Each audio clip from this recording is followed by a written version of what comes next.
Hi everybody, my name is Kuzman. I am economic analyst and financial journalist. Let me start my brief presentation with a quotation. Quotation from a great and eminent free market person, Vladimir Ilyich Lenin. I'm joking, of course. It goes like this: the best way to destroy the capitalist system, he teaches us, is to destroy the currency. It's definitely worth quoting because I suppose this is the smartest thing Lenin has ever said. Austrian School of Economics, for example, puts money into the center of the economic inquiry. It proves that the government meddling with money is by all means the main cause for the unstable boom and the outrageous depression, which logically follow. The so-called boom and bust or economic cycle. In stark contrast with what people normally say, money is not an evil per se. In normal market situation, money is definitely a social good. This is the major and maybe the greatest invention of human mankind. The very foundation of our civilization, the division of labor, lies and heavily depends upon this social institution and function of money. In the state of barter economy, where I exchange my tomatoes, for example, for your red wine, money wasn't actually needed and people lived in relative poverty. The existence of double coincidence of wants was unavoidable. But the time passed on and commercial relations developed, they got complicated by human needs, incentives and ideas.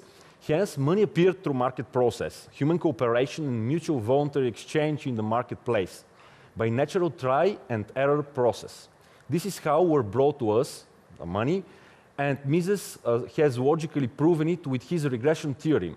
So, not by governmental decree or an act of God or some central bank's chairman stroke of a genius.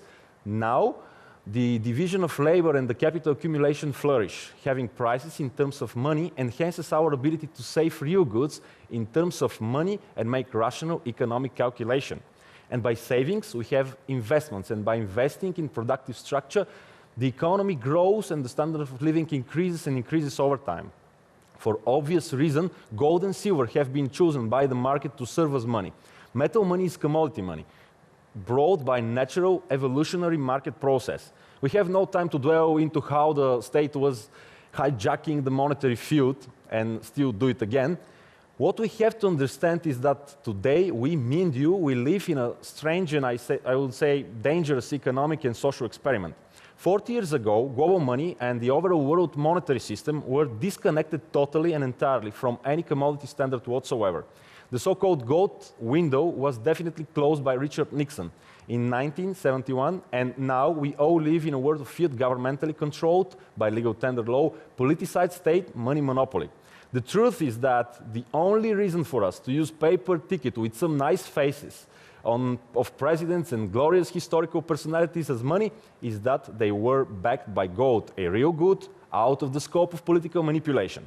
The problem with money stems from the fact that it intermediates almost every market transaction. It affects us willy-nilly, our pension funds, our savings, investment and consumption decision as well. Today, governments around the world, through their central banks, have absolute monopoly over money production. And as Hans Hermann Hoppe, the great political and economic libertarian thinker, loved to say, the monopoly is always bad from the viewpoint of the consumer, the free people. Another topic is whether monopoly can emerge without government interference with the market, but let it go for now. Through compulsory measures and coercion, the state has invaded the monetary sphere. As a consequence, today, central banks around the globe have control over the monetary base, the so-called high-powered money or base money.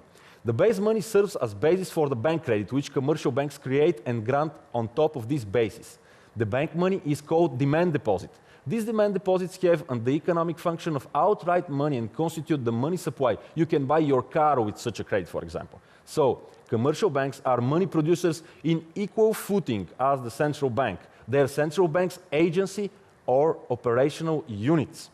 Let's clarify a little further. The fractional reserve commercial banks are granted the unique privilege by the state to create demand deposits out of thin air on top of the state-based money, without having enough reserve to meet a sudden redemption wave if necessary.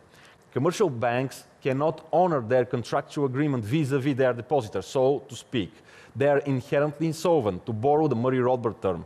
They inflate credit, being secured that central bank will be their lender of last resort. En revanche, banks are the main creditor of the state, a dangerous collusion and partnership in the detriment of free individual and harmful for the smooth functioning of the market process. Thus, having obtained the new base money, banks are granting loans, expanding the money supply and credit. Interest rates, the time preference of the public, has been artificially suppressed beneath the market level. In the free market, we shouldn't distort signals. And the interest rate signal, the discount, is the discount, the present and the future, revealing the existence of the real saving. By distorting the price mechanism and by administratively setting the lower than the natural interest rate, central banks distort market signals and create the false sentiment of real savings available. Large and long-term investment projects are started as a consequence. Economic disturbance, financial market crashes, and financial panic are the logical result. When the malinvestment occurs and the bust reveals the real state of affairs, it's too late.